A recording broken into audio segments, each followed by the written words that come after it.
Right, well, mine's going to be about people, and most of the time we buy businesses is about money. So that's the first thing that goes wrong, really, isn't it? So what I thought I'd do is just talk to you very quickly. When you buy a business, you're beholden to the leadership group of that business. For those of you who've transitioned to old leaders in the buying of business, you know how difficult that can be culturally.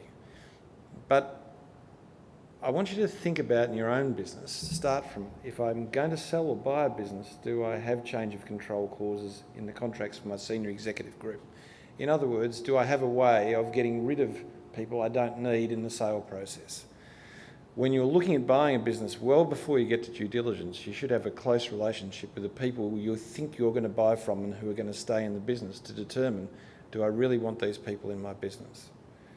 From someone who's probably been involved in 1,000 transactions and about 50 for my own law firms or other law firms where we've bought businesses, we've had some incredibly toxic results from the people we brought into a business. We've had people who we didn't think were great become amazing, but equally we've had some people who we thought would be great and we've had to exit in a real hurry to get out of the business and pay a lot of money because they were damaging our business, okay? So what I want you to think about here is, what does it look like to be good when you buy a business? I'm buying it for a particular reason. I need this product. I need this service delivery. God, I never thought these people were going to come up for sale. Let's grab them. They're all really exciting things. And what Stephen just said is, mostly they don't add up. Can I just say that? Mostly when you get to the figures and you start peeling the figures away, they're not where they said they are. That doesn't tell you a lot because that's part of buying and selling. What tells you a lot is the relationships you form early on in the transaction. Do these people align with who we are? Ask the questions. Go out and have dinner with them.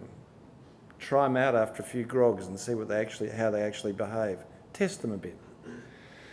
Do they actually have the capability? Remember, you're often buying for a specific reason, and these people are delivering something that you need, but do they have the capability to be with your business going forward, or do they not? Because if they don't, you've got a real problem. So many times you buy a business, and if it was through a family, you've got the son in the family who's an operations manager who can't count.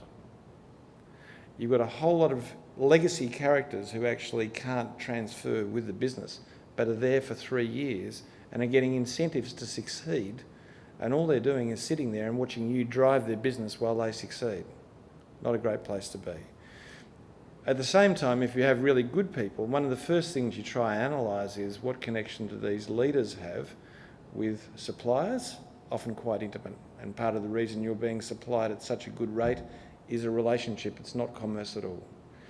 Do they have strong connections with creditors? What are they like with staff? Are there staff who only work with them because they'd only work with that family, and the moment you come through the door, they hate you? And as for clients, what are the holding relationships these people have? Because at that stage, you're crafting what is the contract these people are going to come through. Are you going to have restraints with them? Are you going to have review clauses every 3 months? The answer for that is yes, in case anyone didn't get it. What are going to be the measures of success, both on people and financial levels? What is their commitment to change? What do they know about you? Are they willing to go along that path? Or do they start after 3 beers telling you, we've tried all that before? Listen, okay? In each merger and acquisition we do now, we deliberately have about 3 or 4 dinners with different people in the business, and the way is just to get the smell. And if someone puts up a red flag, we go back and have some sober discussions with people about where they can go with change. So there's nothing particularly legal about that. I'm just telling you, how you hire someone and where they end up is the contract you give people. Don't always bring over the leadership group. It's often a really big mistake, okay? There's usually 2 or 3 people who are the ones you must bring over. The rest are people who survive because the leaders didn't push them. Remember, you're buying a business that often could be a lot more successful if you were managing it. That's the reason you're buying it. All right. I think Stephen said asset purchase is not a bad way to go when you're a purchaser, because you don't have a whole lot of issues and some nice tax that goes with it. Bringing over a business has some real complication, because when you bring over a business, you bring everything over with you, okay? Everything. All employees on the terms and conditions, they had the lot. So there's 3 ways of doing an asset purchase, and that is take no employees, take employees with no accruals, except for long service leave and personal leave, or take over the whole lot. Now remember, you're buying talent. Elon Musk didn't quite pick this in Twitter, but when you're bringing people into a business, you're buying actually the intellectual capacity to run the business. That's right down to the people who are doing the production work. They know when things are going wrong. They know when to ask for maintenance. You start stripping talent out of a business, you simply can't manage change because everyone else knows how to manage that when you take the intellectual capacity out. So this all sounds flash. I could just not take over their accruals and they can get paid out by the other people. What's the message you're sending to the employees that you want?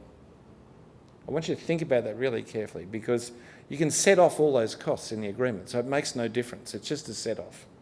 And actually taking over all the accruals, you just do it at a limited sum. You might say, we'll do it at 50%. So the cost's not really high to do it, but what it does do is say to the people you're bringing over, you're really good people and we don't want you getting paid out by your past employer. Imagine getting paid out a bit and you go, okay, so I've had one buy, what do I do next? Is that the employee you want? Or do you want to say, look, I can see your holiday roster, don't worry about that, that's really safe, but I really need you for these things?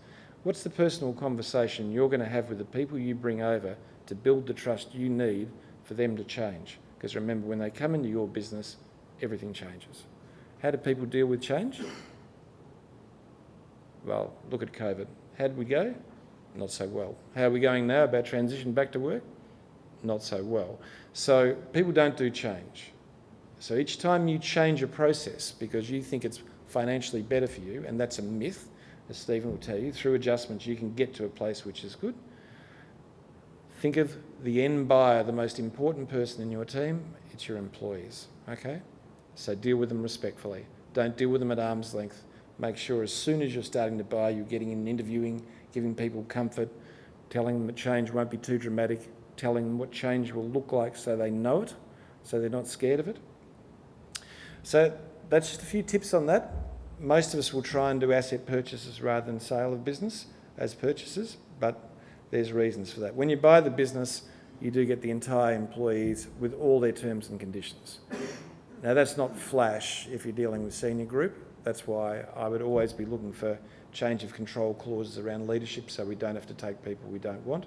And in your own business with your leadership group, you should always insert change of control clauses because if we sell, we want our people to do their best piece of work on the last day of work, okay? And if they don't want to go across, they're not going to do it. Remember what Toyota said about cars, which they're so successful at? They said, we'll produce our best car on the last day in Australia. And they were successful. They did an incredible job of doing it by saying to people, this is what the end looks like and having pride in it. So change of control clauses have a lot of benefits to them. The most important thing it says to your people, you can get out if you want to get out, which is a nice thing to say.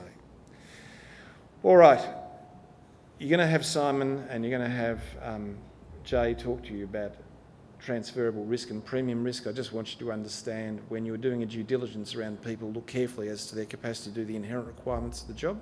Do not bring people over who can't, okay? Do not bring over people with springing risk. In other words, do an assessment of who can make it. And if you're doing an asset purchase, structure the jobs you want by the people that you can take. Please check carefully your indemnities, but make absolute sure there is no ongoing WorkSafe investigation.